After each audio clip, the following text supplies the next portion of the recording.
The goal is not to read a book. The goal is to become a reader. The goal is not to run a marathon. The goal is to become a runner. May current akong binabasang libro, Atomic Habits.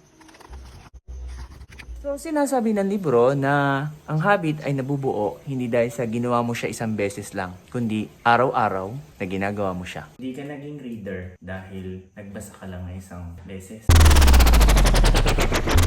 Nagiging reader dahil lagi ka nagbabasa. Tulad ng paggawa ng dike, nabubuo ito one stone at a time. Nagiging vlogger ka kung nagpo-post ka ng video one day at a time. Alright!